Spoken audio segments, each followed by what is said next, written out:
A very good sign that you've misunderstood the cause of a disorder is your inability to treat or prevent it.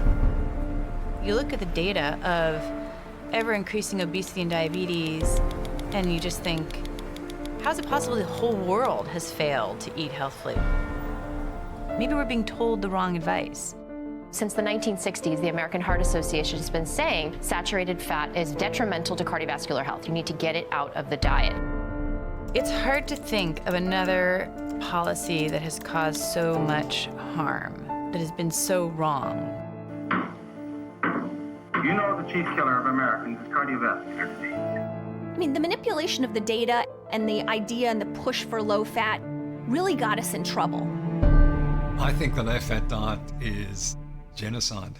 Saturated fat increases cardiovascular risk. We've been told forever that fat's going to kill you. This started because there's incontrovertible evidence that saturated fat is bad. Over and over and over. The more animal protein, particularly red meat, you eat, the more likely you are to get sick from all kinds of different things. You're fat because you eat too much fat. So low fat, low fat, low fat, low fat, low fat.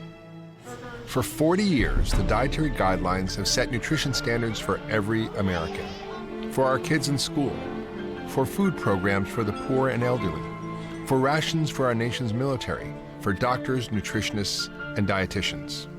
We've had it hammered into our heads that fat is bad, especially saturated fat, the kind found in meat, dairy, and some tropical oils like coconut and palm.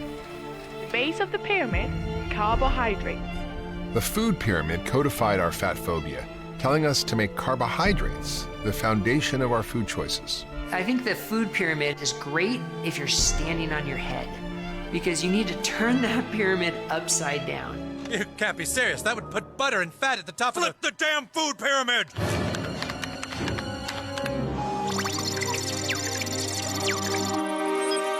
Nutrition is stabilizing.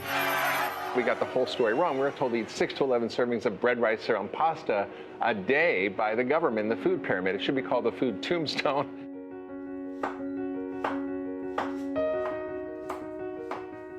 I'm Dr. Mark Hyman, a functional medicine physician with a focus on food as medicine. And I understand the healing power of food. But I can tell you, the low-fat diet did not make us healthy. I think that a low-fat, heart-healthy diet is unproven. It was essentially a huge experiment on millions of people, and it failed miserably. Wait a minute, have you not seen? Are you not practicing medicine to see who's coming into your clinic? To see the problems that this idea has caused? I mean, it's just, to me, unbelievable.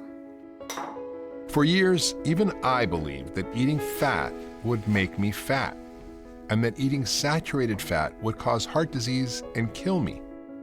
But now, a growing group of experts reveal that the science against saturated fat was never there. I was astonished to find that there simply was no evidence. It was just an idea, but it was launched as a policy for all Americans, based really on no evidence at all. What is the evidence? A big, big zero. Our federal dietary guidelines, the official government advice for how we should all eat to stay healthy, tell us to limit saturated fat to just a couple of bites a day and make carbohydrates more than half our daily calories. I'm here to tell you that advice is upside down and backwards. The idea that eating fat will make you fat is wrong, and the science that says saturated fat causes heart disease is misleading, and instead has led our nation down a dangerous path toward a widespread epidemic of obesity and type 2 diabetes. We screwed up. Happens all the time in science. Medical orthodoxy latched on to the wrong explanation, made a tragic mistake, and now we're living with the consequences.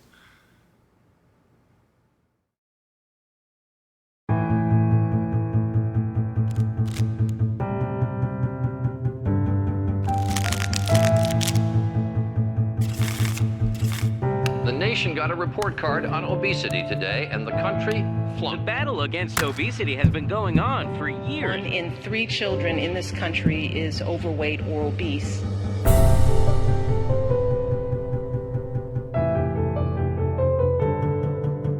estimated $200 billion cost to the healthcare industry continues to rise. The search for weight loss and health may be a little more complex than you think. Despite all attempts to attack the problem, the adult obesity rate increased in 23 states last year.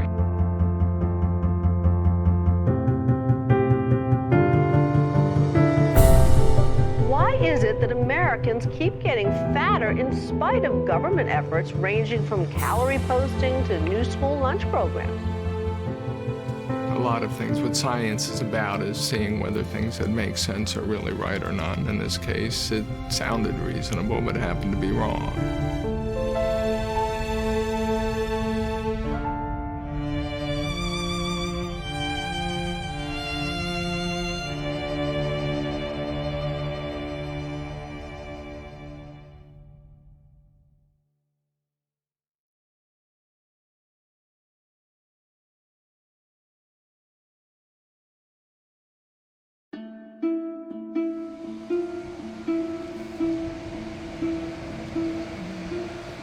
I'm not happy about a lot of years of being at different doctors, and every time that I'd go in, there was just, here's another injection, here's a different kind of an injectable. This is the injectable that is supposed to help you make your own insulin. The list of side effects were longer than your arm, and it never made you feel better, and certainly didn't help at all with weight. Judy has been type 2 diabetic for most of her adult life. So is her dad. When she was a teenager, he died from complications of the disease. Judy's tried for decades to get her blood sugar under control. When I did everything they told me to do, I'd still gain weight. And so then you just give up. This health epidemic is weighing on Americans. Judy is not alone. The U.S. obesity epidemic is only getting worse. Americans are not winning their battle against obesity. Obesity among children doubled over the past 2 decades. Today, 75% of the country is overweight or obese, and 1 in 2 of us is either pre-diabetic or type 2 diabetic. Type 2 diabetes is crushing us financially. Crushing us. It currently costs a person with diabetes in America $900 a month for insulin. Direct cost to our health care system of about $1 billion a day. There isn't enough money in the healthcare system to be able to afford this. The cost in terms of money is huge. The cost in terms of human suffering is like, 10 times more than that. In the space of a single generation, we've gone from this to this. Watching the footage of the 50th anniversary of Apollo 11, I was struck by how not fat everyone in the crowd was. We looked like a completely different race of people. The heart attacks, the strokes, the cancer, the blindness, the amputations, all of that, I think, is unnecessary suffering that we're causing people. The question is, where did this come from and why is it occurring? When I was in medical school, type 2 diabetes happened only in older adults. Now we see it in kids as young as 3 years old. And the more we try to medicate our way out of the disease, the worse it seems to get. You can't throw drugs at a dietary disease and expect to make it better. But that's the medical teaching. Hey, you have type 2 diabetes, let me give you some pills. The model doesn't work. We're not making people healthy, we're just treating disease. But if you give people good nutrition, they become very healthy. He introduced that keto diet, and 6 weeks later, it was like a miracle. No diabetes. And it was like magic. And I got completely off of insulin. 2 years later, I had lost 197 pounds. Problem is, we've been confused and downright brainwashed by decades of nutritional dogma, the almost religious conviction that fat is bad, especially saturated animal fats. You can lose weight on these animal protein Atkins type diets, but you're mortgaging your health in the process. We still operate under this idea of dogmatic principles. We've always done it that way. That's what we've always said. We're going to continue to say it. And unfortunately, nothing is holding back progress in nutrition science like dogma. Alternative ideas have been attacked, and physicians labeled as quacks for ignoring guidelines against fats and telling patients to cut carbs instead. In South Africa, Dr. Tim Noakes went through a 4-year ordeal that threatened his medical license for recommending a low-carbohydrate, high-fat diet to a young mother. The reason why the low-carbohydrate diet has become demonized is because it works, and it has a huge impact on the financial return of the medical profession. I'm an internal medicine specialist. I can treat all of the conditions that I used to treat with medications just by changing the food. It's remarkable. It's completely free. There's no special equipment. There's no special, surgeries. It's a completely natural, and it's been used for thousands of years. I can treat not only obesity, but I can treat type 2 diabetes, high blood pressure. In fact, I have to take away medications from people as they get better. This is as big as the discovery of insulin or antibiotics. It clearly is. My interpretation is that low-fat diets can work, but low-carb diets work better. And that's what the science says. Nick Brown is a pretty typical American when it comes to his diet. Hey, how you doing? He eats a variety of protein, vegetables, and grains. He enjoys beer now and then. And one of his favorite foods, Thanks, sir. Have a good day.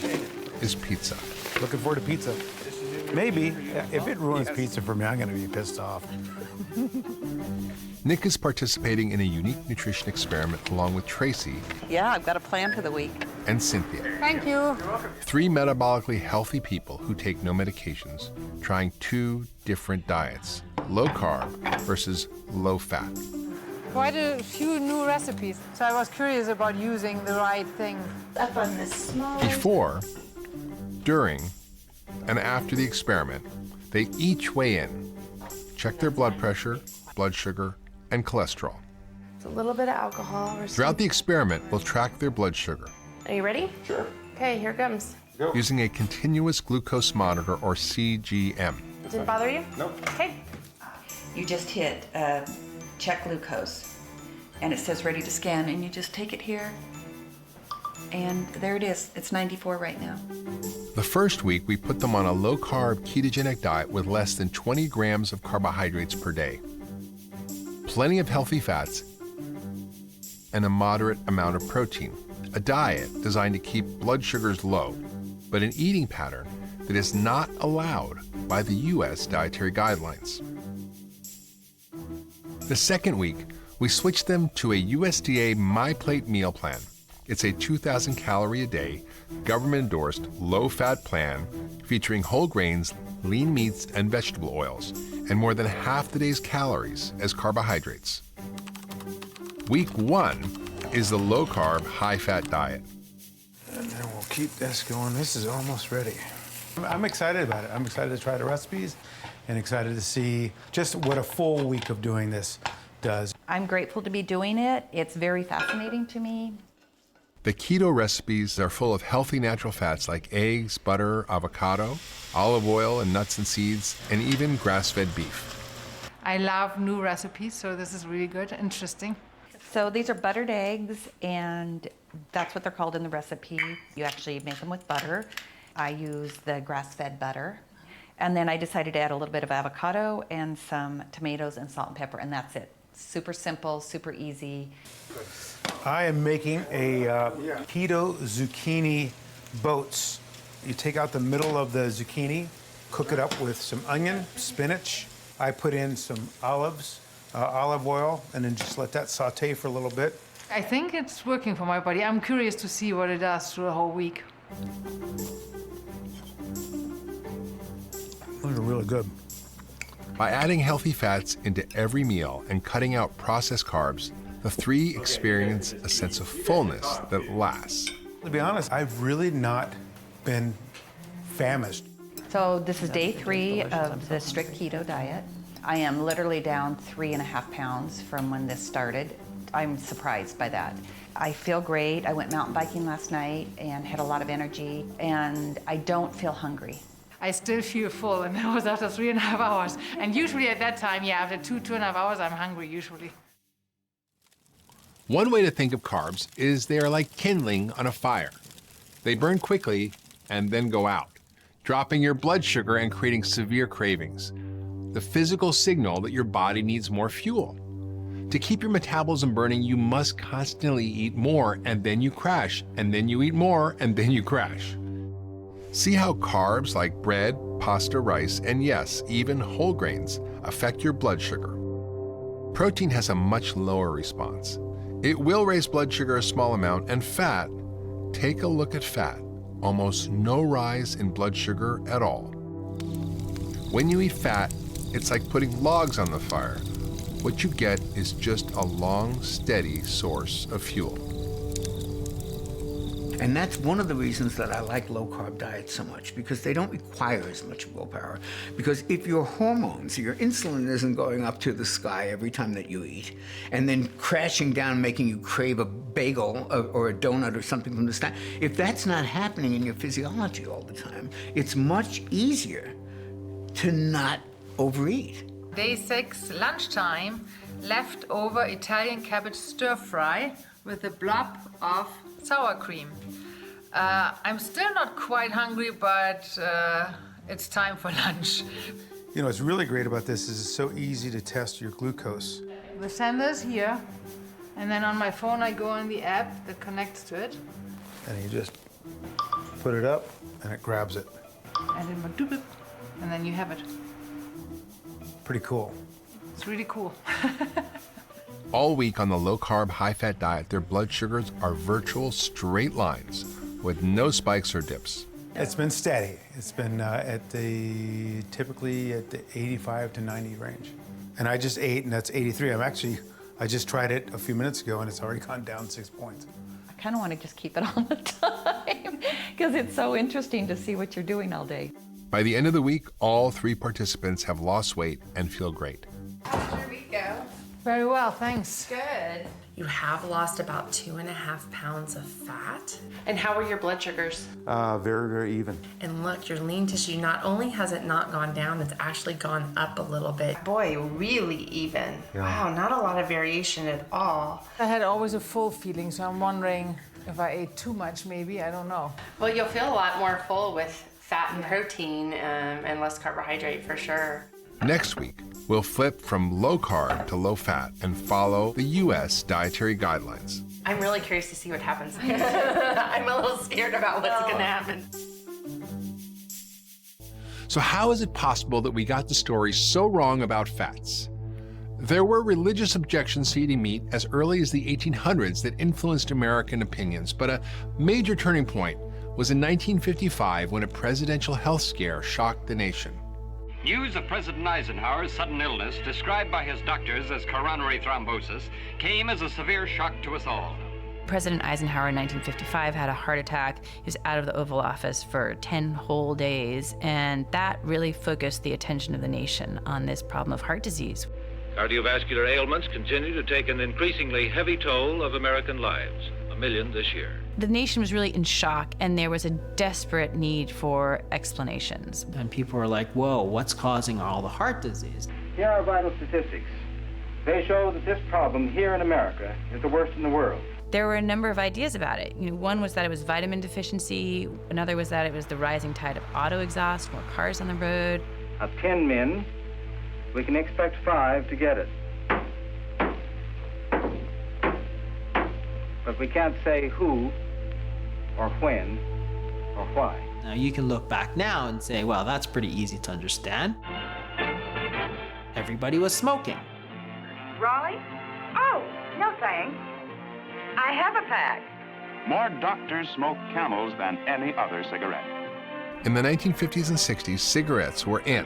Spud cigarettes are cooler than cool. Smoke Spud cigarettes, that's the mild, happy rule. Here, have a Viceroy. Eisenhower himself smoked 4 packs a day. What do you think? This is what I was really looking for. If you look at the trends for cigarette smoking against the increases in heart disease, they track together. But at the same time, the consumption of saturated fat was falling dramatically. Everybody was smoking. Now we know smoking causes heart disease or contributes to heart disease. But at the time, of course, the tobacco companies were like, no. Yeah. Tobacco, smoking, it doesn't cause heart disease. So all the scientists were like, hey, I wonder why we're getting so much heart disease. There's one theory that was proposed by Ansel Benjamin Keyes, who is a pathologist at the University of Minnesota, and he said that it was saturated fat and dietary cholesterol that caused heart disease. It's like, okay, but how do people eat butter for the last sort of 2 millennia? And ever since 1970, it causes heart disease. It's like, it didn't cause heart disease before. At the same time, consumption of sugar, refined oils, and refined grains were on the rise in America, but Ansel Keys focused on fat as the cause of heart disease. And he thought that total cholesterol in your arteries would build up and clog your arteries and give you a heart attack, like hot oil down a cold stovepipe. So that was his idea. It was just a simple idea. You know, to blame a sort of ancient food for a modern disease was completely illogical. It didn't make any sense, but you repeat things enough and you get it out there enough, people believe you. As American author H.L. Mencken once said, for every complex problem, there is a solution that is simple and clear and wrong. It's the biggest scam ever perpetrated on the American people, this whole notion of cholesterol. If you have high cholesterol, you may be at increased risk of heart attack and stroke. Don't kid yourself. Talk to your doctor about your risk and about Lipitor. It's eye-wateringly lucrative to keep this idea going that we need to lower cholesterol. Cholesterol has definitely become the boogeyman of cardiology. And here's what's so interesting about cholesterol is we need it. Our bodies cannot exist without cholesterol. Yet once again, in simplistic thinking, we try and lump cholesterol in good cholesterol and bad cholesterol. And we want to lower the bad cholesterol, the LDL, and raise the good cholesterol and HDL. That is incredibly simplistic. It turns out that raising your LDL cholesterol in diet does not translate into heart attacks and death. It just doesn't. When you take cholesterol out of the equation, you go, let's just see if people who eat more saturated fat actually die more. Do they actually get more heart disease? That's what we care about. Forget that it raises cholesterol. We know it raises cholesterol. Let's take that out of the equation and see what the end result is, which is what we care about. And every time they do that, the relationship dissolves. There is no relationship between the amount of fat you eat in your diet and getting heart disease. We now know that chronic inflammation caused by a diet high in sugar, refined grains, and refined vegetable oils is far more dangerous to our health. Atherosclerosis is an inflammatory disease. It's not a buildup of fat in the artery, it's actually an inflammation that's causing the problem. And the cholesterol then will go to that damage to try to repair it, but it didn't cause the damage. The damage has to come first. It's like saying that firefighters caused the fire when they just turned up to put the fire out. It was there by association, but it was there to repair, not to cause harm. Inflammation is probably the #1 promoter of every disease we don't want to have. And the #1 inflammatory substance in the American diet is sugar. That's it. I mean, you put those two things together, inflammation makes everything worse, and sugar is the #1 inflammatory substance that we consume. End of argument. In 1951, Ansel and Margaret took the 2 oldest children to Oxford for a year's sabbatical. The couple continued their travels, measuring cholesterols and conducting diet surveys in several European and African countries.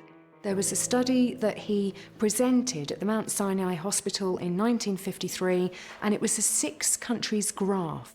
He specifically looked at 6 countries around the world, and on the x-axis he plotted fat intake, and on the y-axis coronary heart disease rates, and he found a straight line relationship. And he offered that as proof that there was a linear relationship between how much saturated fat people consumed and how much heart disease they had. But he chose 6 countries for that perfect correlation. And at the time, there was data available for 22 countries. And when you put in all of those countries, it just looked like a scatter plot. The trend line is nowhere near as clear cut. There was no clear relationship. No correlation between fat and heart disease. He was criticized at the time by statisticians who said, you're obviously cherry-picking your data. He knows it's a hypothesis. He knows he doesn't have the evidence, and he immediately starts recommending the country go on a low-fat diet, which is fascinating because there's no concern that you're going to do harm. There's no, the Hippocratic oath, first do no harm. Despite his critics, Keyes was determined to prove himself right. He followed up with his famous 7-country study where he traveled to the countries cherry-picked from his graph and studied eating habits and heart disease among the people there. For his 7-country study, he repeated the same mistake. I mean, he cherry-picked his countries. I think he did cherry-pick countries for the 7-country study. He knew from the 6 countries graph the countries that would be on that straight line. So he knew, for example, that Italy would be a sure thing and America would be a sure thing. They would quite nicely anchor some of the ends of the graph. But he did not go to countries like Switzerland, France, Germany, who ate a lot of saturated fats and also had very low rates of heart disease. The French were eating all kinds of saturated fat, butter, cream, and they weren't gaining weight, which was a paradox at the time, and they weren't getting heart disease. They had like half the rate of heart disease compared to Americans. And everybody said, wow, what a paradox, what a paradox. There was no paradox. The dietary fat simply wasn't causing obesity and didn't cause heart disease. So he was a very respected physiologist. And it's worth mentioning, by the way, that Eisenhower followed the Ansel-Keys advice and cut out all saturated fat and all cholesterol up until the day he died in 1969 of heart disease. Just worth mentioning. Ansel-Keys' diet-heart hypothesis remains the single most influential theory in the history of nutrition science. And here's an interesting point. Over the past 50 years, taxpayers have funded several $1 billion of research trying to prove saturated fat causes heart disease. But guess what? It's never been proven. To this day, the diet-heart hypothesis remains an hypothesis. There is no evidence against saturated fat. There just isn't. Dr. Zoe Harcombe is an obesity researcher who wrote her thesis on the lack of evidence behind the dietary guidelines. My thesis was born out of trying to understand why we have an obesity epidemic. Zoe collected all the raw data from randomized controlled clinical trials conducted prior to the release of the dietary guidelines. She then reanalyzed all the results in a process called a meta-analysis. It was looking at the absolute totality of the evidence. No cherry picking whatsoever, no study left out. So there's the Rose corn oil trial, there's the Research Committee low-fat diet, there's the MRC soybean study, there's the LA Veterans Dayton study, there's Leren Oslo study. When she examined the results to see which group suffered more deaths, there was no difference at all. There was no health benefit for the groups assigned to eat a low-fat diet. I was astonished to find that there simply was no evidence. Real food fats are not dangerous. They are not the enemy. It's too simplistic and reductionist to say saturated fat is dangerous and needs to be avoided, and the evidence does not support that. So how then, without the hard science to back it up, did the diet-heart hypothesis become the foundation of our nation's dietary guidelines? Well, it had one big thing going for it: Ansel Benjamin Keys. He had just a very outsized personality. Colleagues of his told me he could just argue anyone to the death. And he was able to get into the American Heart Association on their nutrition committee. And in 1961, the Heart Association comes out with the first advice anywhere in the world telling people to cut back on saturated fat and cholesterol in order to prevent a heart attack. Up until the 1960s, Americans consumed almost half of their daily calories as fat. We ate butter without guilt, bacon and eggs for breakfast, and roast for dinner. Exercise gyms were barely a thought, and still, we were relatively slim. Conventional wisdom until the 1960s was carbohydrates for fat. That's the weird thing about it. You talk about bread, pasta, potatoes, rice, sweets going directly to your hips. It was what my mother's generation believed growing up. The diet used in this study is satisfying to the appetite because of the use of more protein and fat. And then in the 1960s, we come along with this idea that dietary fat causes heart disease. In 20 years, from the 1960s to the mid-1980s, the carbohydrate went from fattening to a heart-healthy diet food.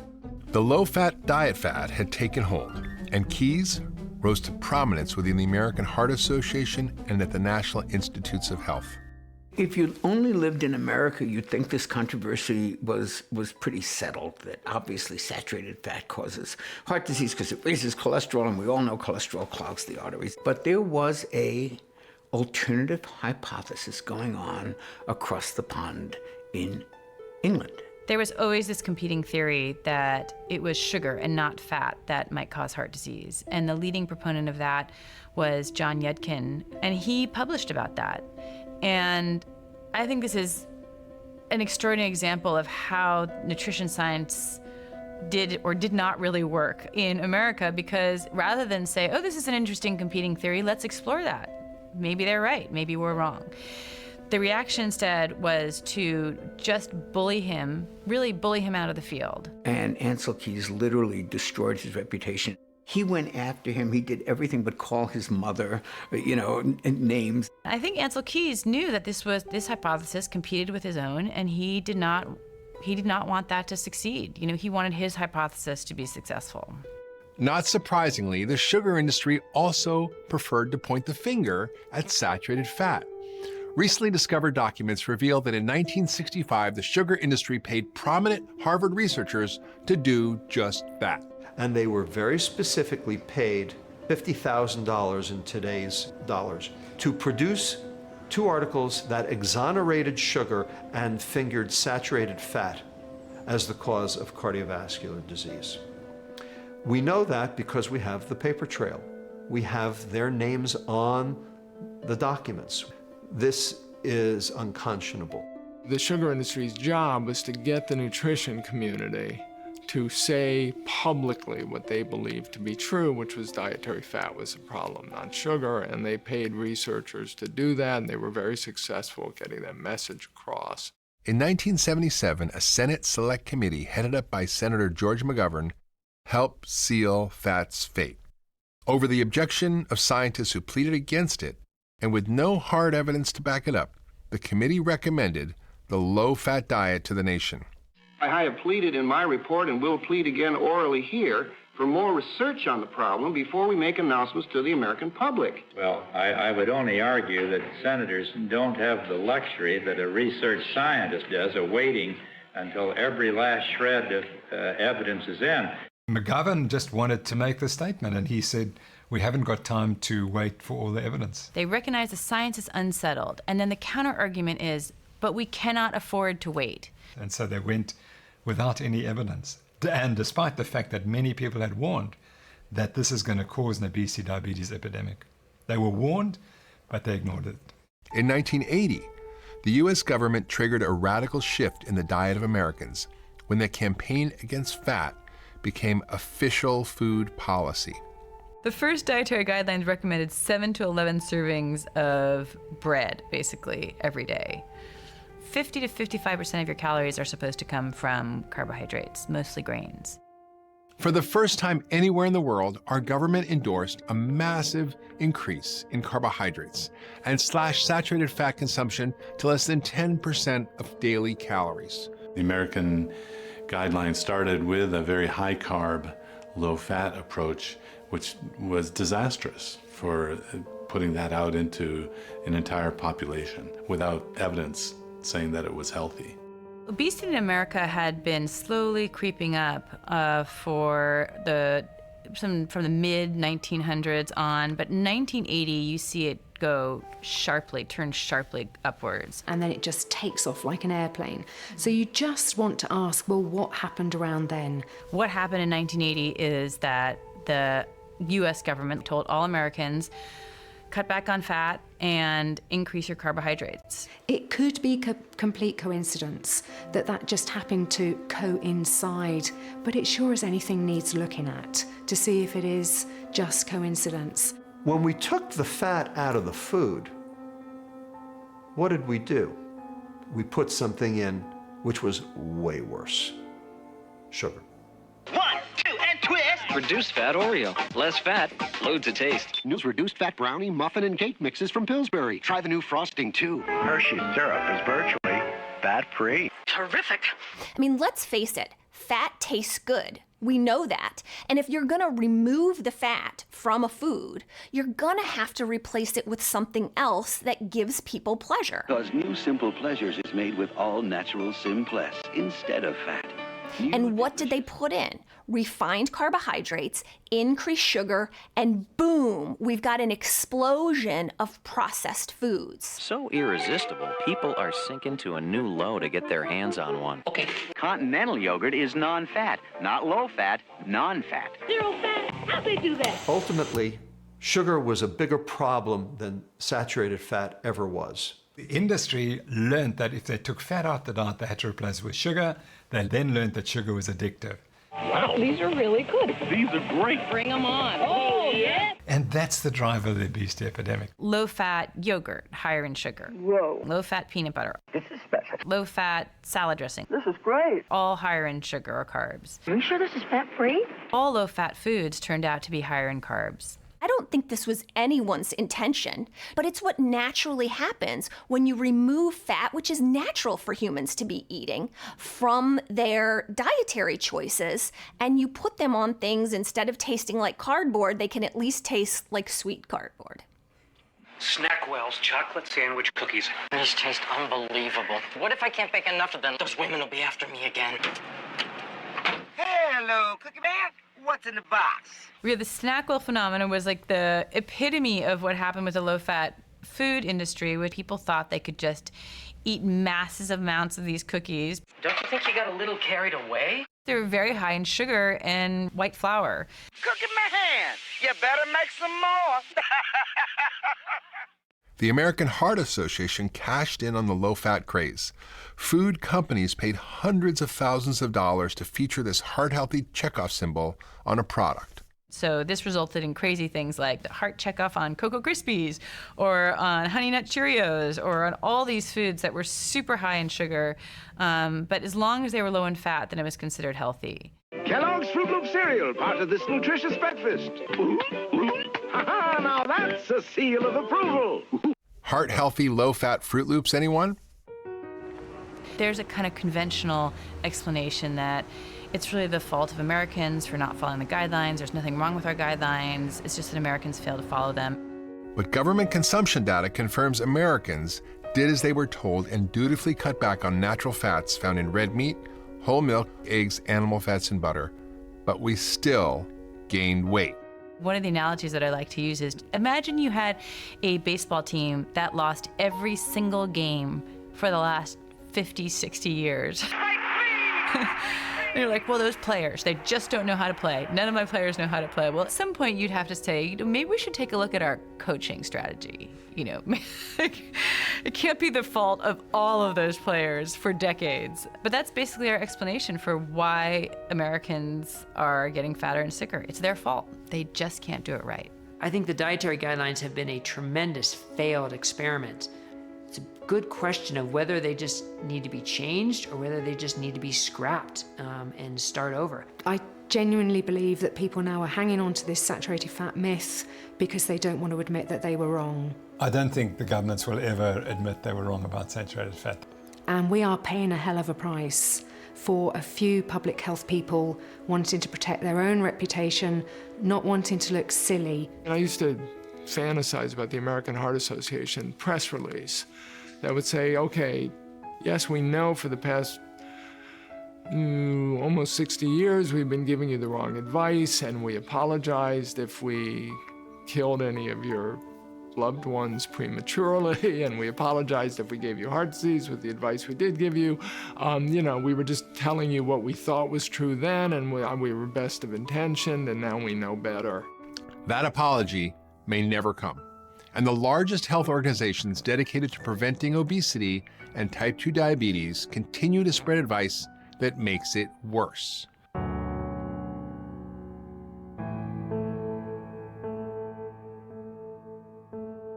Type 2 diabetes, we were always taught, is a chronic and irreversible disease, inevitably progressive. I flatly reject that. I flatly reject it. So it is chronic, irreversible, and inevitably progressive if you take the guidelines currently in place and utilize them as your treatment plan. For years, the American Diabetes Association has promoted low-fat diets. They use this handy graphic illustration called the diabetic plate, which features limited amounts of lean meat, non-fat dairy products, and 50% or more of daily calories as carbohydrates. I think the diabetic plate is a prescription for worsening of the disease. If you really look at the diabetic plate, it is 3/4 carbohydrates, which makes no sense. It also is lean protein. So when we look at the diabetic plate as a whole, there's almost no fats. This is a way to make people sicker and fatter. This is the advice I was giving. This is the advice that doesn't work. This is the advice that prescribes more medications. This is the advice that increases insulin. But really, it's a metabolic shift when you burn fat instead of burning sugar. Alyssa Gallagher is Judy's dietitian. She was initially trained in the low-fat paradigm. When I first started exploring the low-carb approach, that's really low carb. I can use that. I helped people genuinely for the first time in my career. I'm going for real food now so I can get rid of all of this. In the old days, I was frustrated that the advice I was giving wasn't working for people. Oh, chips and crackers. Where's that garbage can? I was taught essentially what the American Diabetes Association teaches is carbohydrates, consistent carbohydrates, more whole grain. No oatmeal. They used to tell us that was good for you. I was taught saturated fat is bad for you. Saturated fat is something to be avoided and limited at all costs. The problem is, when you remove fat from the diet, you have to eat something else instead. And that something else is often carbohydrates. At first, I didn't understand why the advice I was giving wasn't working. It's what I learned in school. I'm the nutrition expert, right? It should be working. And then eventually it started not making sense to me. Why am I telling somebody with diabetes that they must eat carbohydrates? It didn't make any sense. Carbohydrates raise blood sugar. When you have higher blood sugars, we need to give you more medication. When we give you more medication, you gain weight. When you gain weight, you need more medication. You want to eat more carbs. It became a vicious cycle. Okay, I think I'm done cleaning out my pantry. And insulin resistance is essentially a state of carbohydrate intolerance. So why, oh why, do we want to continue to recommend to people to eat them? Sarah Hallberg is a physician leading arguably the most promising trial ever conducted for type 2 diabetics. She's helped hundreds of patients safely and sustainably reverse their diabetes diagnosis, often getting off all medications by cutting carbs and increasing their fat intake a lot, to as much as 70 to 80% of daily calories. The solution to the diabetes epidemic in my clinic is exceedingly clear. Stop using medicine to treat food. Her TED Talk on this unconventional approach has nearly 5 million views. The title, Reversing Type 2 Diabetes, starts with ignoring the guidelines. Fat is central to any science-based nutrition recommendation for anyone who struggles with type 2 diabetes. Carbohydrates cause our insulin and glucose to go up, proteins much less, and with fat, there's no glucose or insulin reaction. And given the fact that type 2 diabetes is a problem with elevated glucose, wait a minute, we can't be recommending the macronutrient that's going to cause glucose and insulin to go up. But that's exactly what MyPlate and the ADA guidelines do. They recommend us to eat the macronutrient that's causing the problem. In her clinical trial of nearly 500 patients, 60% of the intervention group reversed their diagnosis of diabetes. That's more than half the patients whose blood sugars normalized. 94% had their insulin doses decreased or totally eliminated, with no increase in their LDL or lousy cholesterol. By comparison, the American Diabetes Association reports a less than 1% success rate at reversing diabetes when following their own low-fat advice. So if we want people to really get help, we have to start giving them advice that actually works. It's hard when you have, let alone been hearing something for decades, but been saying something for decades. It's difficult to turn that ship around. Because to turn that ship around, you have to be vulnerable. You have to say, I was wrong. And this involves a lot of organizations, a lot of people saying I was wrong. And I think that's hard. I think that's a big deal. After years of following the guidelines and getting nowhere, Judy has decided to ignore the ADA's advice and try to reverse her type 2 diabetes with a low-carb, high-fat nutrition plan. The health professionals that were giving us all that advice through the years just kind of bounced us back and forth, and we never really had any answers. I really like just unsweetened coconut chips. I feel like what I'm learning now is a way toward health and a way toward a better size that I'll feel good about, which to me is hand in hand with my health. The U.S. military is now facing a new threat. It's not North Korea, it is actually the U.S. diet. The single biggest disqualifier is obesity. Wait, we're talking about young people. Right, youth obesity. 25% of all potential recruits are turned away because of their weight. At this point in time, we can't field an army because they are, quote, too fat to fight. That's not my words, that's the U.S. Army's words. A few months ago, the Army missed its recruitment goals for the first time in 13 years. We've gotten to a point where we're too fat to defend ourselves.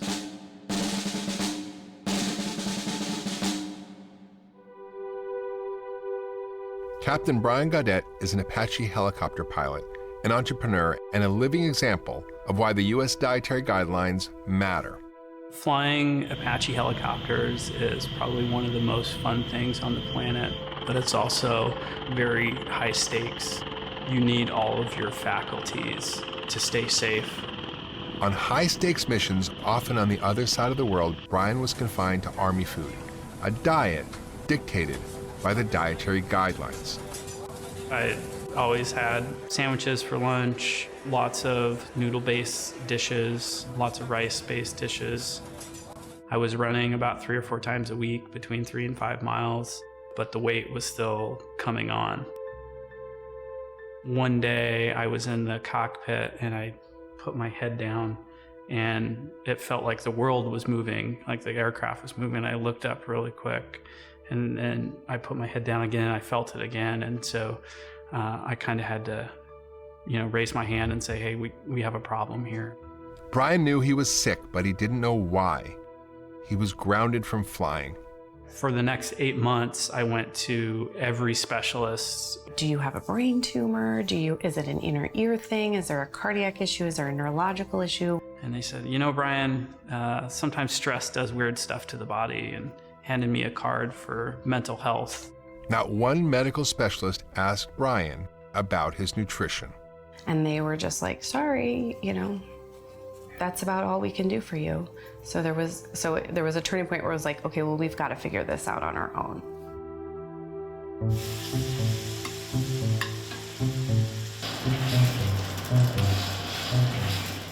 Brian decided to try an elimination diet, and he cut out all grains and sugar. For really just efficiency and for taste, I made these giant batches of bone broth, vegetable, and meat soups. Amen. And I just ate them pretty much every day. And that's where sort of the nickname Captain Soup came from. In about 6 weeks, I got my brain back. I got my energy back. I lost about 25 pounds. I started to see my husband come back. I started to see my children's father come back. It's miraculous to me what just food can do. Just by changing what he ate, Brian's health problems resolved. He no longer takes any medication. He's back to his high school weight, and the Army has reinstated his flight status. And now he's sharing his recipe for health with the world. Now we make just super clean keto soups, and we ship them frozen all over the country.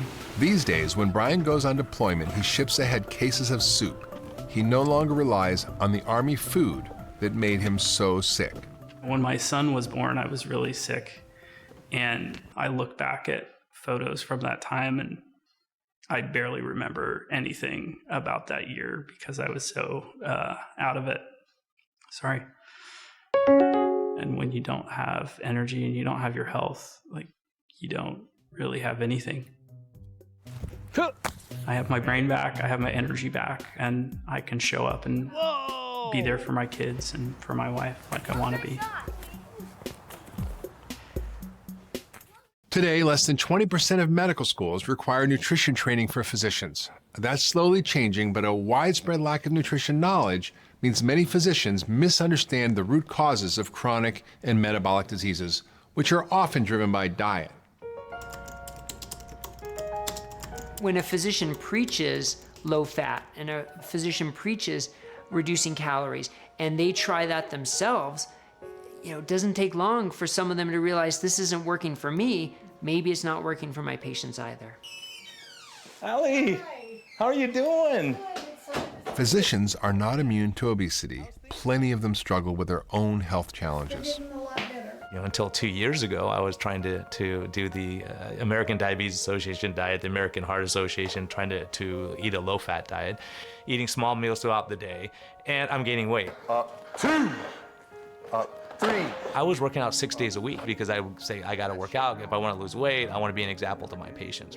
You're exercising, but like they say, you can't outrun your fork. So I had a huge... Like many docs, Brian Lenskis was trained in the low-fat paradigm, and that's what he practiced with his patients for decades.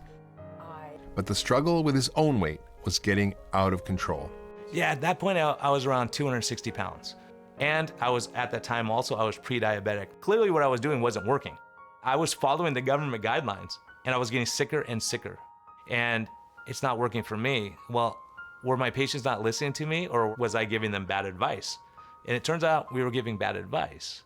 Honey, I got a mixture of chicken, Italian seasoned sausage, and like a spicy pork.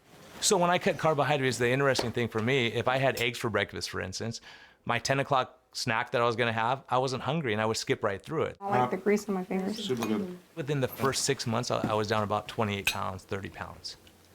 I was putting on muscle mass and I was feeling really good. My energy, my mental clarity, my focus, my fatigue levels, all those things got better. I was like, wow, pretty interesting. How many guys have lost like 10 pounds or more doing low carb or keto? And he's been a fantastic ambassador for low carb lifestyle because he's seen it personally, and now he's seen it with hundreds of his patients. Hey, how you doing? Fine, thanks. So good to see you. Thank you.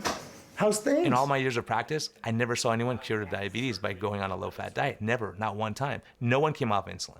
Since switching his practice to a low-carb, ketogenic approach, nearly a dozen of Brian's patients have reversed their type 2 diabetes and come off insulin altogether. Man, I was just looking at your numbers and it's like, I think if anyone I've ever seen, you've come off insulin faster than anyone.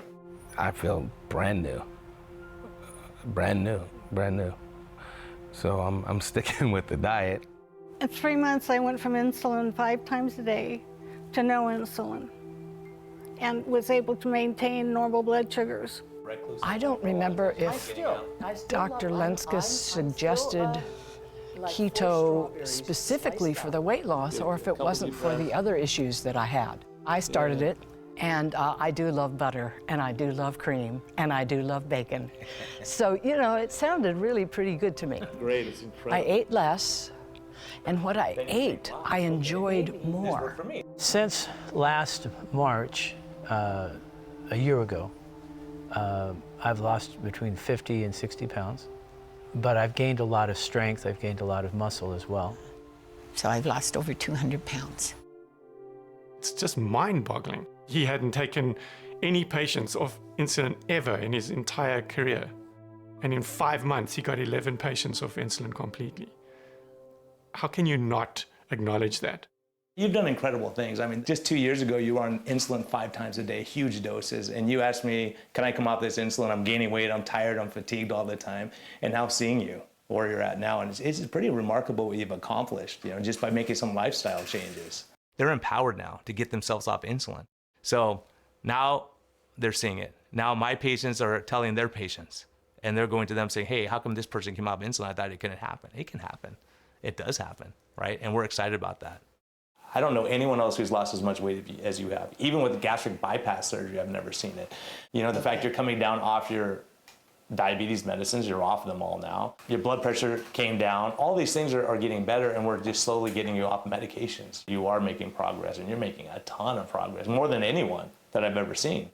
The shift that he saw in his patients, being able to actually remove medications and make them healthier at the same time, was just tremendous. And it all started with his own personal journey. Maybe eventually the government will come around. Maybe, possibly so. If not, it's your health, right? We could do it as individuals, and when people are seeing people have benefits, they're going to want to go into that lifestyle. And what you're doing and what we're seeing day after day, it's super exciting. Yeah. Yeah. So thank you. So thank you for encouraging me too. You. Oh no, you're wonderful. You are absolutely the best.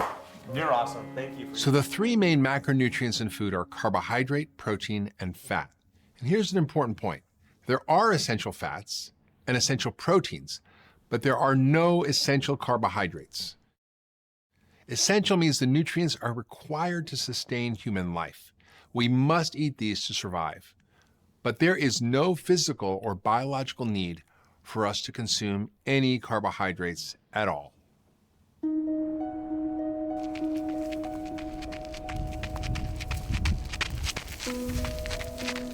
I was an ultra-distance runner. Not an elite athlete, but I was pretty good and finished like in the top 100 out of a field of about 15,000. By the time he was 30 years old, Doug Reynolds had run almost 100 marathons and ultramarathons. He was in the best shape of his life, but something wasn't right. And I would be incredibly fit. And yet, on the day of the race, I would be standing there thinking, I've got to run up that mountain for 55 miles. I can't even get to the corner. I felt terrible. I used to think it was just nerves. Like many people, Doug thought athletes couldn't function without carbohydrates. He would binge on carbs in the days leading up to the race. But it wasn't the nerves. It was the fact that 3 days before, I just gorged myself on all these pastas and potatoes and all these carbohydrates, and it was toxic. It's a familiar story to Dr. Tim Noakes, the man who wrote the book on carb loading. So the first 4 chapters are all on high carbohydrate diets and how the most important determinant of your success in running is how much carbohydrate you're eating. So I promoted this, and all the time while I was writing this, I was getting fatter, less healthy, and my running was getting slower and slower and slower, to the point where I was really hating running. Even though they were exercising a lot more than most people, both men suffered from their low-fat, high-carb diets. I started to put on a little bit of weight, and I never used to weigh myself because I was always a runner. I was fine, And I got on the scale, and I was like 35 pounds overweight. I thought the scale was broken. And then, much more interestingly, I discovered I had type 2 diabetes, which was predictable because my dad had died from the diabetes, and my dad took 10 years to die. And I figured I've got 10 years to sort this problem out. Both Tim and Doug decided to break with convention and try a low-carb diet. They cut carbs to less than 20 grams a day, ate moderate amounts of protein, and began eating 70 to 80% of daily calories as fat.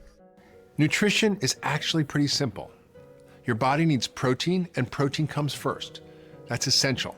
But then you can choose to run your body on carbohydrates, including sugars and starches, or fats, and it's your choice.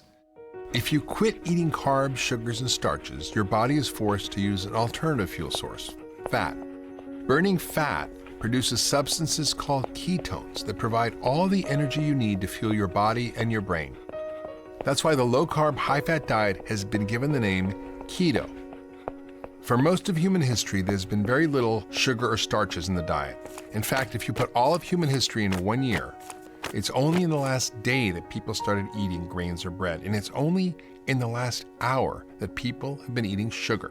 In fact, we know that keeping people in ketosis, keeping the carbs very low, may actually be the preferred way for people to be.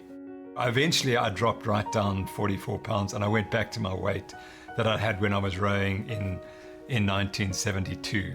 And I'm glad to say that after 7 years, my blood glucose control is as good as it could be expected for someone of my age of 69.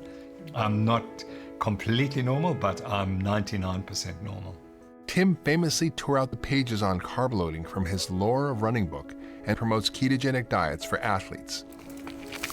2-3 weeks after I started on this keto diet, I was jumping out of bed and going for a run in the morning and enjoying it. It's just the most amazing transformation in my life. Doug started a company called Low Carb USA, dedicated to education and nutrition support. His logo, our nation's food pyramid, turned upside down. Well, yeah, I mean, the whole idea was that the reason we're in this terrible metabolic dilemma in this country is because of the food pyramid. What we are advocating is pretty much 180 degrees opposite to what the food pyramid tries to teach. We now understand that our bodies, even the bodies of elite athletes, don't need carbohydrates to survive. We can convert fat into ketones for fuel. But early nutrition scientists did not understand nutritional ketosis. Scientists simply thought that since fat has 9 calories per gram, while protein and carbs have only 4 calories per gram, we should just cut back on fat to lower our calorie consumption and lose weight. I met with people who helped with the initial guidelines, and they were well-intentioned. They reasoned that because calories lead to obesity, reduce the food that has the most calories, which is fat. We've been counting calories ever since, in every way imaginable, on food labels, in menus, online, and in apps, and lately, even on our bodies. For years, we've been told it's a simple equation.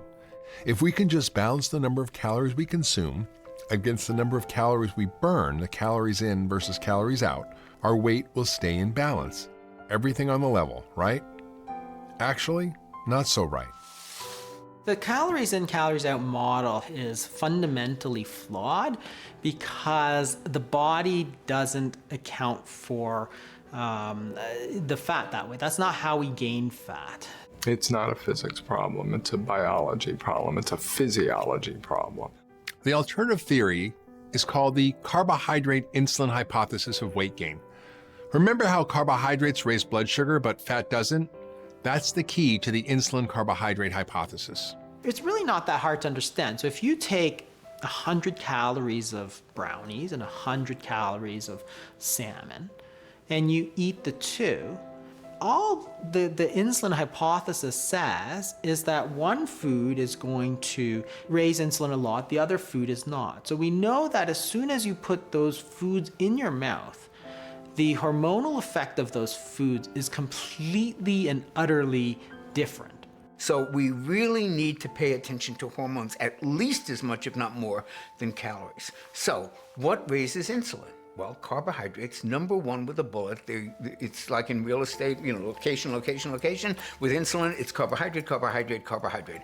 Protein is a distant second. So protein can raise insulin as well. You know what doesn't raise it at all? Fat. Zero. Not a drop. Doesn't move the needle. So what is the irony of us telling people to eat a diet that is absent of the one macronutrient that has no effect on the fat storage hormone? It's total sheer madness.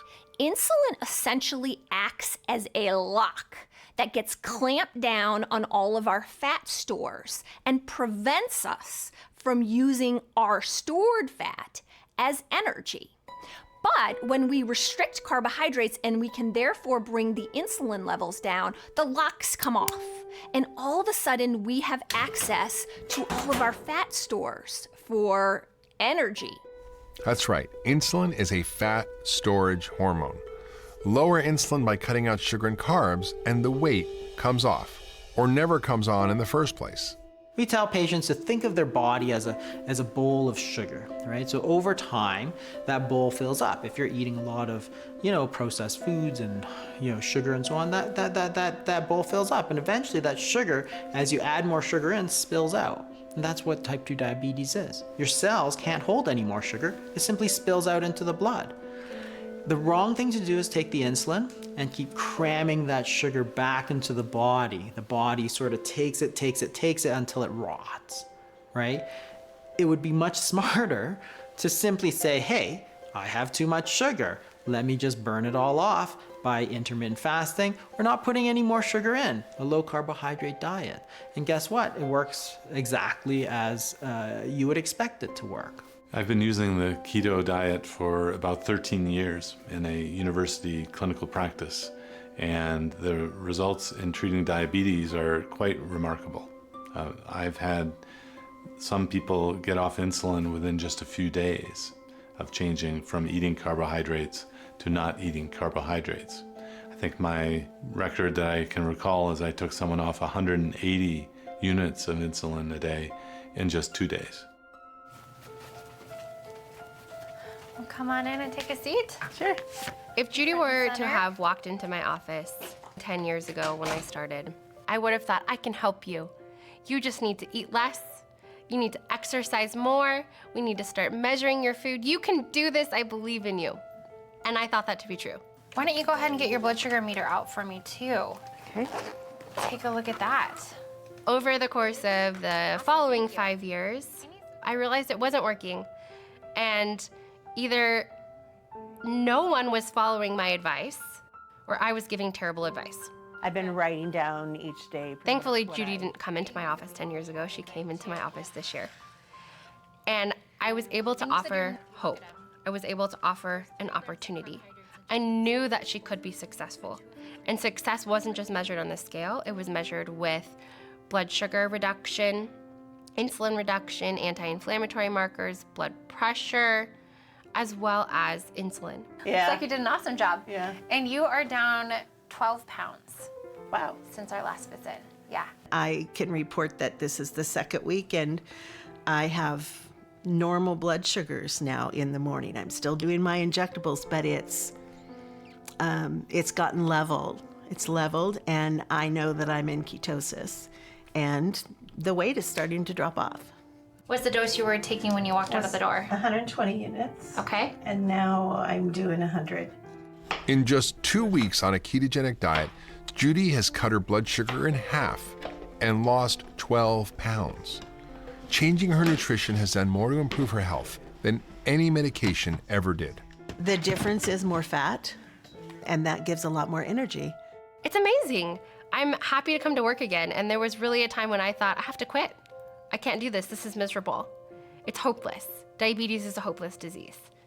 And I felt that way. I really, truly felt that way, and I knew that there had to be another answer. And I don't feel that way anymore.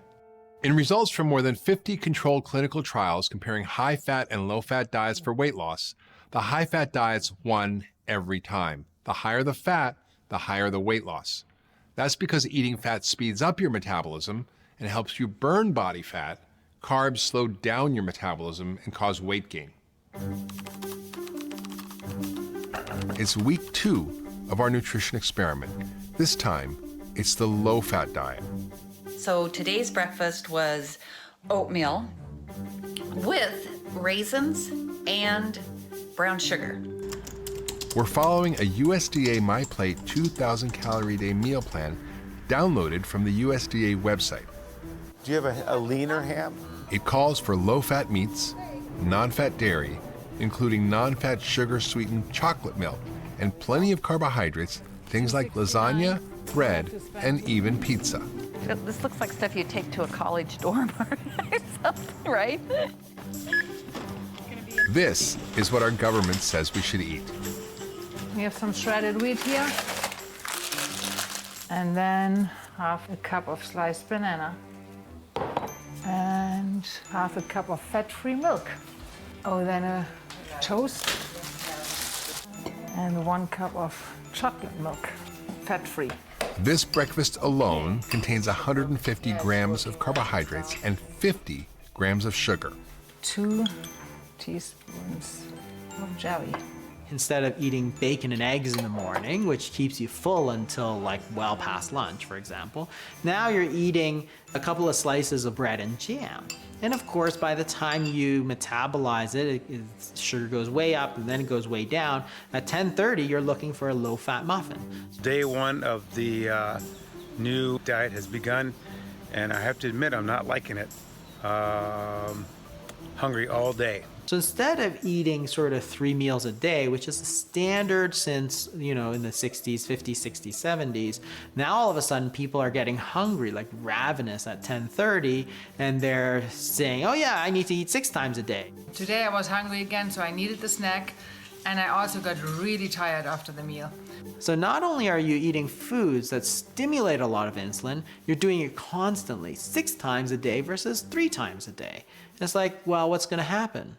Lunch was a ham sandwich with some mayo, some grapes, the milk, and I went off the chart. I went over 200, and it just kept going up and up and up and up and up and up and up, and then it hit over 200, 206 I think was it.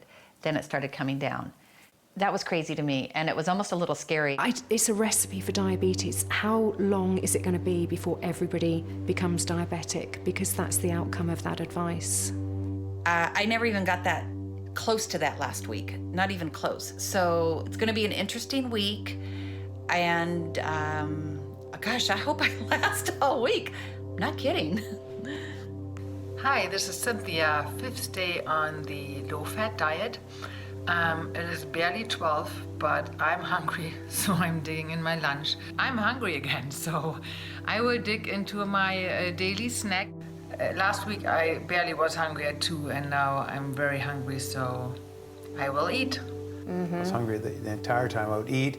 That would feel good for about 30, 40 minutes, and then I would start just feeling hungry. I definitely like last week. When you compare the flat and steady blood sugars from the high-fat week to the roller coaster readings from this low-fat week, it's hard to believe that our government thinks this is good for us. The USDA put together a guideline that seems to me was really to market the food that America makes. It wasn't based on health. The dietary guidelines are not guidelines. The dietary guidelines are guidance. They're guidance for the food industry to be able to sell food. They have nothing to do with health. And the fact that the USDA is in charge of our health is already a problem. The USDA, when it was founded, had 2 mandates, not 1, 2. Mandate number 1 was to provide information to the American public about healthy eating. Mandate number 2 was to support, encourage, and grow the American agricultural industry. Those 2 mandates are not always congruent with one another. Because if you were really being honest with the American people, you would say wheat, corn, sugar, and soy are not health foods. And if you're congruent with the other mandate of the USDA, which is to support and encourage and grow American agriculture, you ain't telling people to not eat 4 of the 5 biggest crops that are made in America. So that's the contradiction, and that's why I don't think you're going to see much change in dietary recommendations. So Nick, tell me about your experiences these past 2 weeks. So it's been really, really interesting. Yeah, so it was interesting. Wow, it was really interesting. The low-carb, high-fat, I had a really good experience with.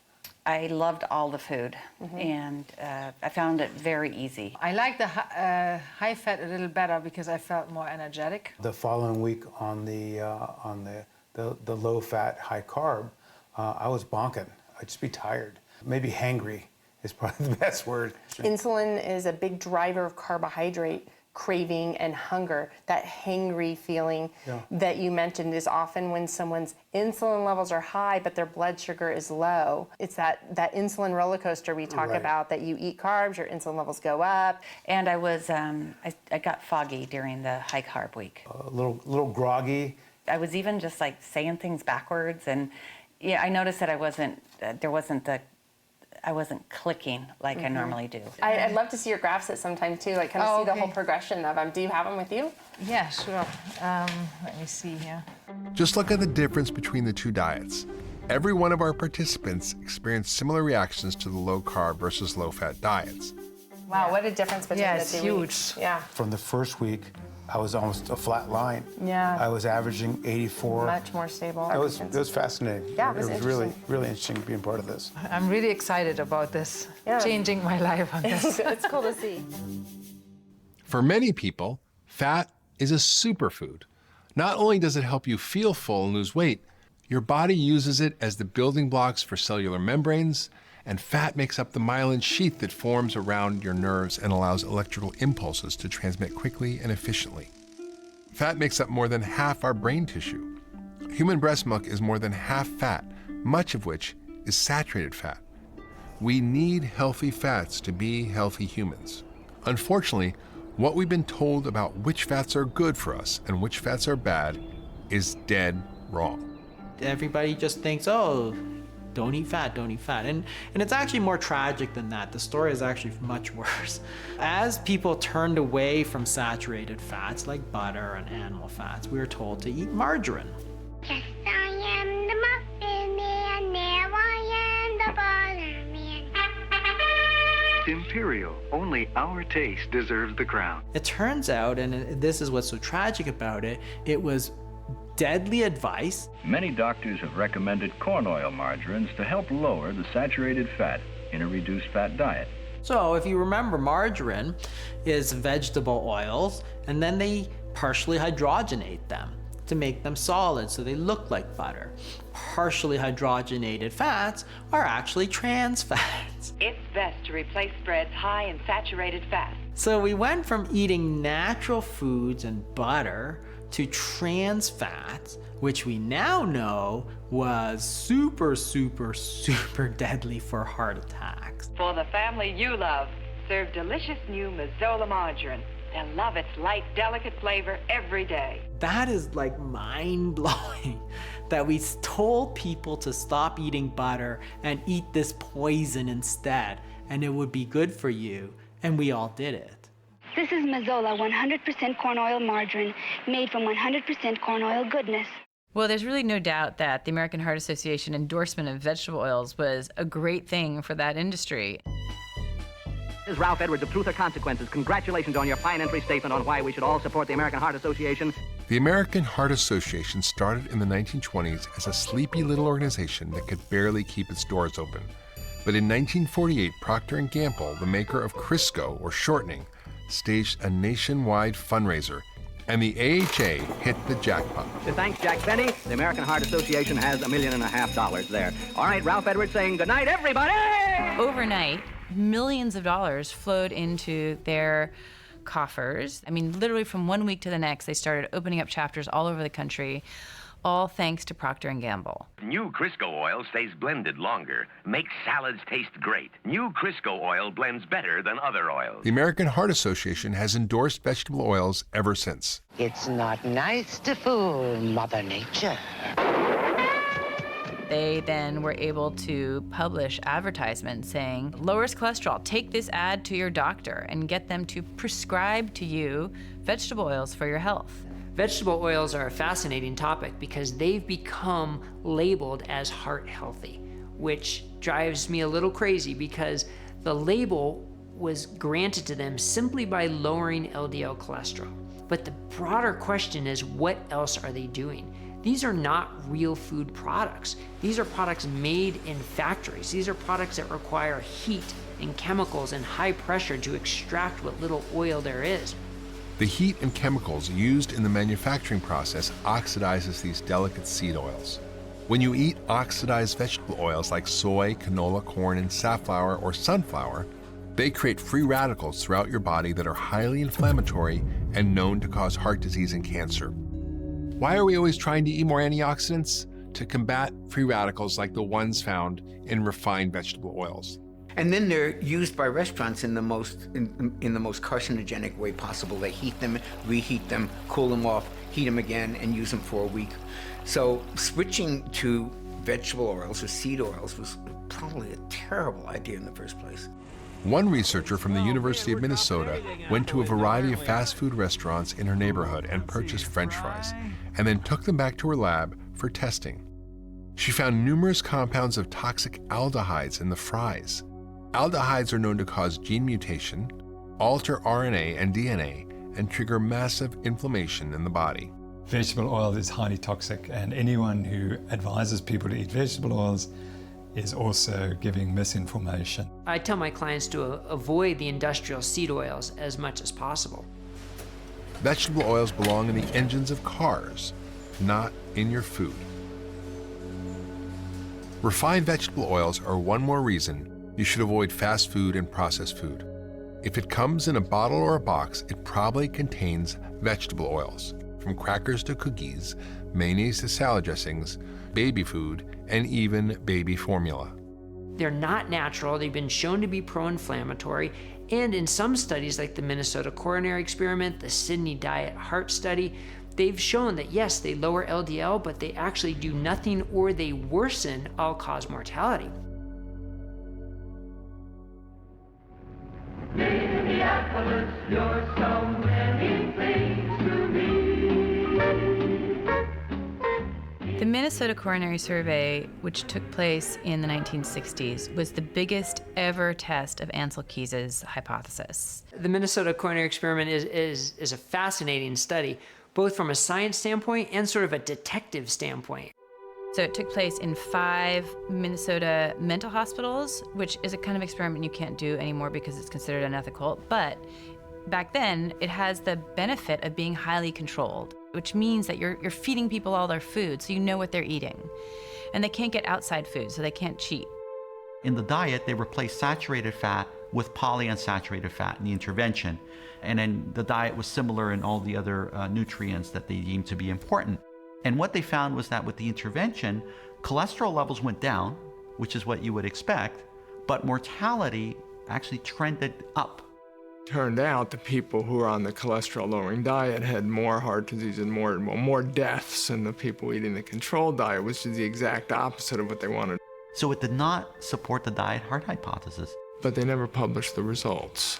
If you do a very long study, going into that study thinking that you know what the end in mind is going to be, and then it isn't the end in mind, I can understand that you don't want to publish the results, but it is scientific fraud. Yeah, that is totally unacceptable to not publish your data like that. It wasn't published until decades later that a relative of the author went digging for the results. And this is the detective part that's kind of crazy, that he had to go looking through the basements to find these data and re-crunch the data and reanalyze it and then bring it out to publish it to say, hey, look, this diet higher in omega-6 oils lowered LDL, but it increased cardiovascular risk and it increased mortality. When you are making recommendations that are not evidence-based and evidence comes out that's contrary to those recommendations, wait a minute, that's a problem, right? And so what has been the standard approach to dealing with that situation, which has come up a number of times? Bury the new evidence. And that's exactly what's happened. And the Minnesota coronary study is a perfect example of this. The Heart Foundations didn't come and say, sorry, we're wrong. They just ignored it as if it didn't happen, and they continue to promote vegetable oils and polyunsaturated fats. If that had been published, almost certainly what we eat today would be different. And this is a reason for everyone to be outraged beyond concern. Controlled clinical trials like the Minnesota Coronary Survey are considered the gold standard of research, the type of experiment where you can control every bite of food and change just one thing, like swapping butter for margarine, to find out if it has an effect on our health. But trials like these are expensive, and some even considered unethical. Cheaper observational trials are far more common. How many times do you have oatmeal in the last year? I have no clue. Oh my gosh.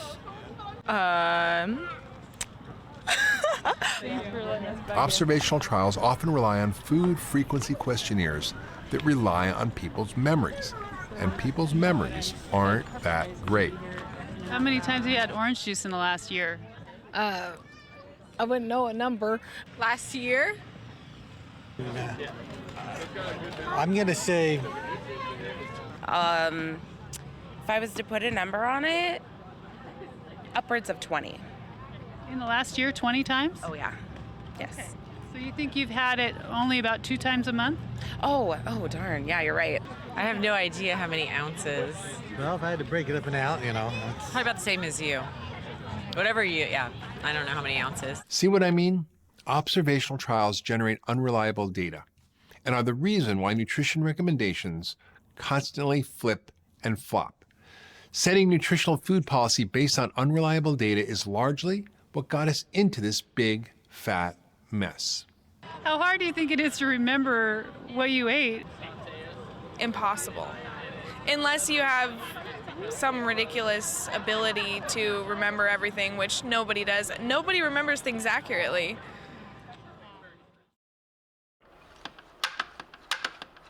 No one person may represent the antithesis of the low-fat diet better than Dave Asprey.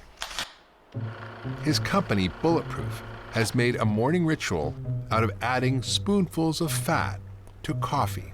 You take anywhere from a teaspoon to a tablespoon of grass-fed butter.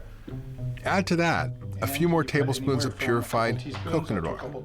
And then add your brewed black coffee.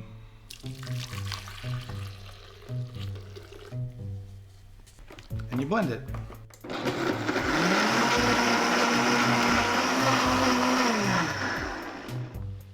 You can see, it looks an awful lot like a latte.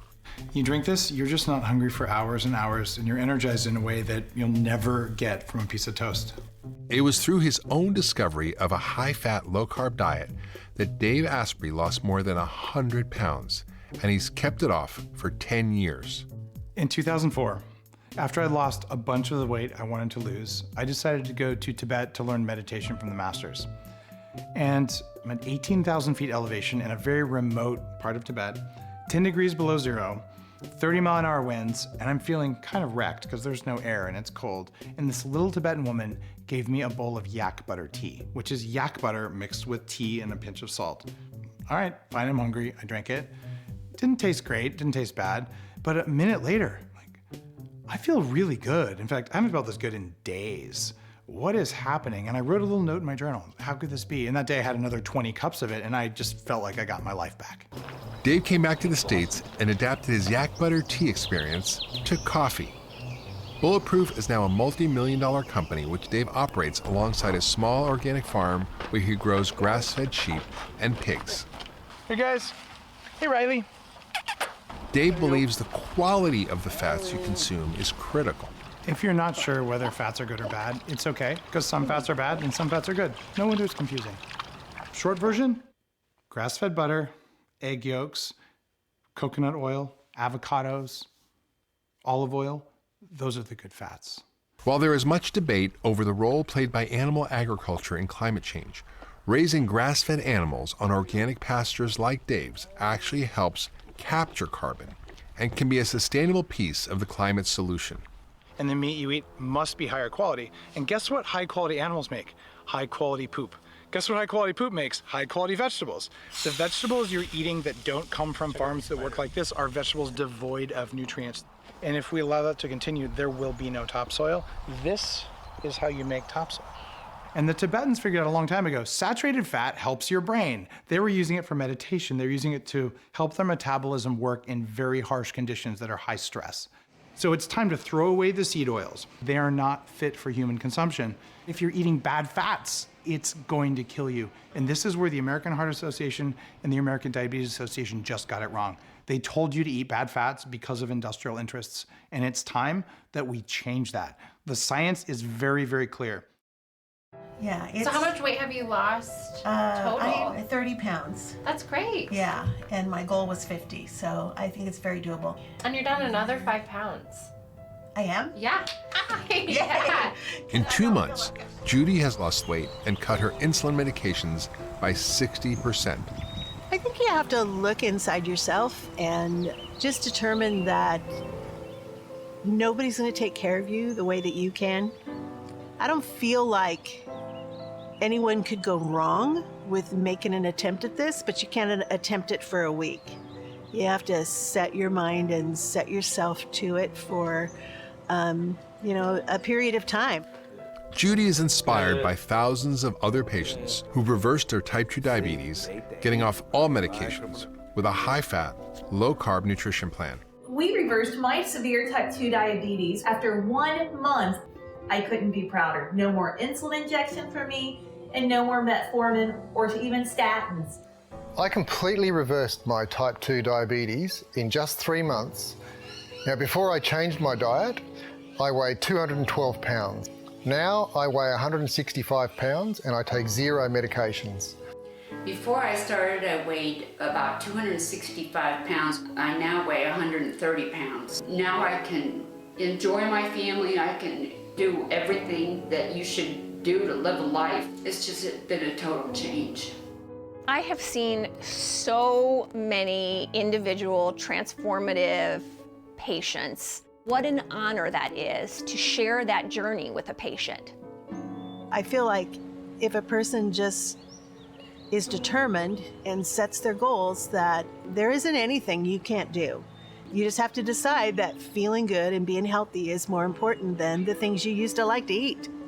It isn't very long before your tastes change and you really like it.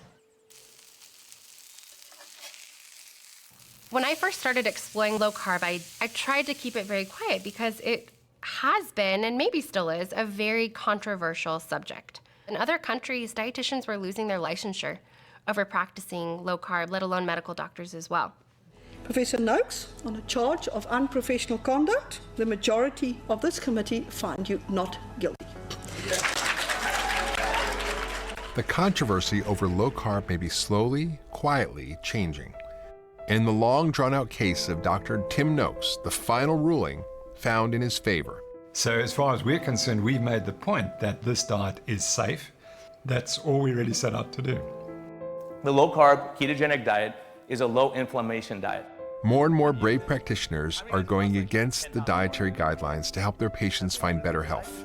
Like Brian Lenskis, who also teaches low-carb nutrition classes at his church.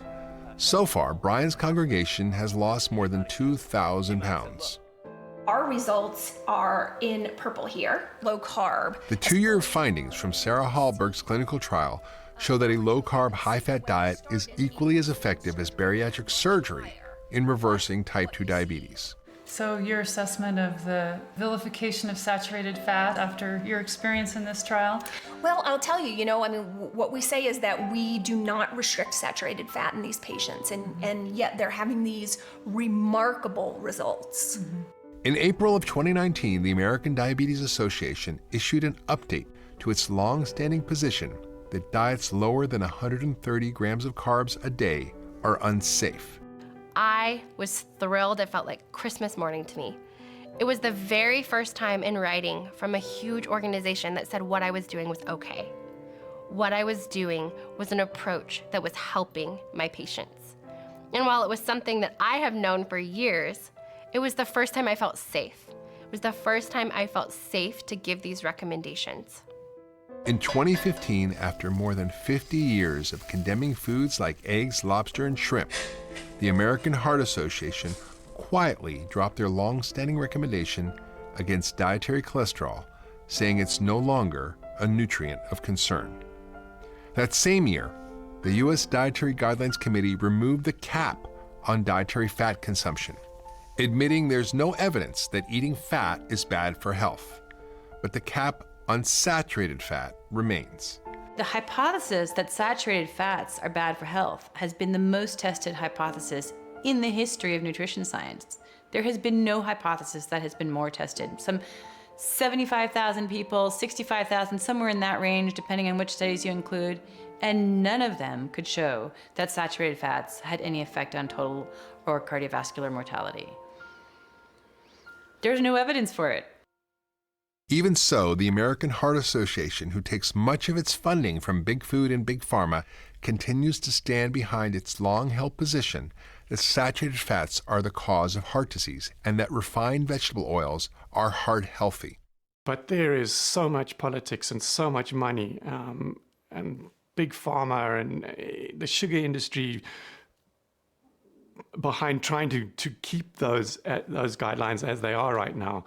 I feel like eventually they will change, but when it could be 50 years. We can't wait 50 years. Millions of people have died already because of this mess. Doug Reynolds isn't waiting any longer. His company, Low Carb USA, is partnering with dozens of physicians, nutritionists, and dietitians to create a set of global clinical guidelines that teach medical professionals how to safely and effectively practice low-carb nutrition.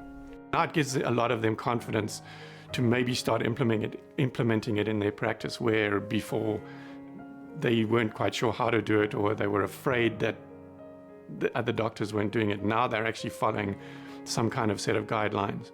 And what about the official dietary guidelines for Americans?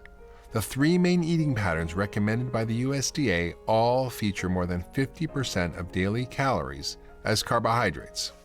According to the dietary guidelines, low carbohydrate, high fat diets are still not an option. So good. In 2017, the National Academy of Sciences and Medicine performed the first ever outside scientific review of the U.S. dietary guidelines and found that the process lacked transparency and scientific rigor. Recommending a single dietary pattern to an entire population was a huge mistake. Not only did the low-fat diet not work, it did us harm and resulted in greater obesity and disease. The lesson of the low-fat diet may be that nutrition science is deeply flawed, and our nation's dietary guidelines have been heavily influenced by the food industry and the enormous amount of money at stake. What we are living now is just so completely unsustainable. These unsustainable rates of obesity and diabetes, we're bankrupting our nation. It's destroying people's lives, it's destroying our country, and it has to stop. We are not treating the disease, we're treating the symptoms of the disease. And so it should be of no surprise to anyone that we're not getting better. And we're not going to get better until we recognize what the real problem is. If we changed the food, we could solve this problem. You know, we get so many mixed messages about diet, and does the government have a role in telling people how to eat? we kind of have to find what really works for us, but we still need to know the truth. Fascinating question that has a lot of different opinions. And certainly the past 30, 40 years of experience would say, no, they probably shouldn't be in that role. The people at the top are not going to change. So we have to get this going as a bottom-up revolution and get more and more people on board until they're shamed into changing their guidelines because the swell of the population is just ignoring them. The change is coming from the people because they've changed. They are forcing the doctors to change. If we can change the medical profession, I think we'll do something. If you're pre-diabetic or type 2 diabetic, there is a way out. A path forward to health and vitality, to fewer drugs and more energy. You can get your life back, and all you have to do is eat real food. If somebody has type 2 diabetes, they can go online right now, they can watch your movie, they can read up on something, they can buy a book, and start reversing their disease today. What I see on a day-to-day basis with my individual patients, as well as my own family and my own friends, I think it's missed in some of this research. And what that is freedom. It's freedom from being hangry, right? It's freedom from cravings. It's freedom from headaches. It's freedom from reactive hypoglycemia. It's freedom from mood swings. It's better quality of sleep. It's better quality of life. I feel great. I feel really good. Hi, girl.